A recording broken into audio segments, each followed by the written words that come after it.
So, ayan, magsiswimming kami ngayon. Ang feeling. Siyempre, magdudoble pa rin ako.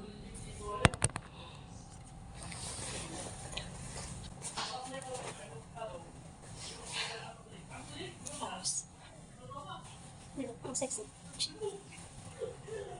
Tapos ganyan yan.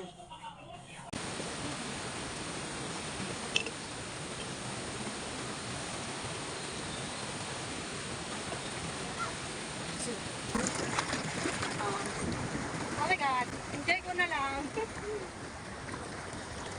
Ganda dito.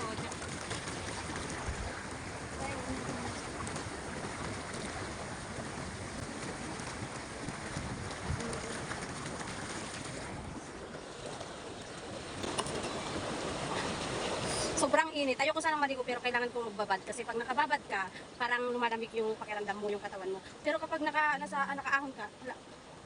Kaya nagbababad na lang ako maghapon hanggang hindi kami natatapos. Hanggang hindi kami pupunta sa room. Nagbababad talaga ako. So yung alaga ko at saka yung madam ko, sila yung magkasama. Sabi nila magpahinga daw ako. Punta ako dito sa gilid.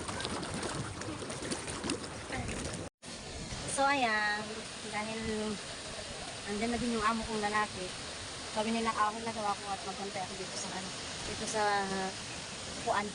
Kasi dito yung mga gamit. Okay. Kala naman nila may magnanakaw. Eh wala naman, tumupunod dito ng CCTV. Hindi ka makulog. So kung sana maglibot kasi tinatamad ako, mainit masyado. Parang maganda doon, no? Maganda doon sa taas. May slide doon eh. Pero tinatamad ako. Dito na lang ako. Ayan yung hotel. Ayan yung beach. Meron pa doon. Doon yung slide sa likod yun. Yun ah. So kung pumunta doon kasi tinatamad ako.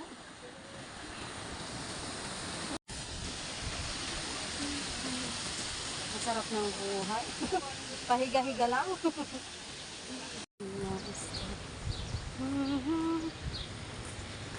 Punta ako sa CR.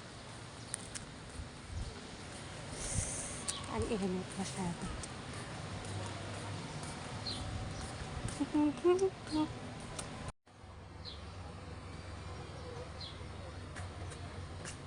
Buti pa dito sa CR, naka-aircon. Mas maganda tumambay dito sa CR kaysa sa swimming pool. Dito sa CR may aircon. Dito sa swimming pool, ang init.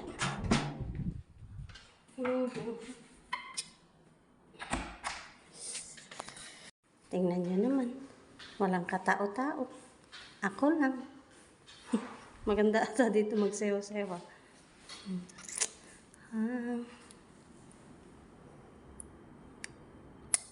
Sayang.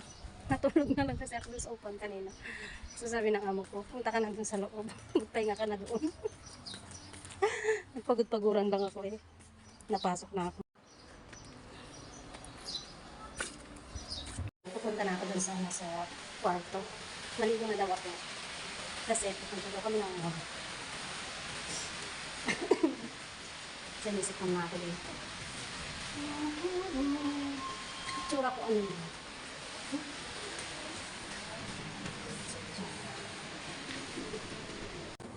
Tsura ko.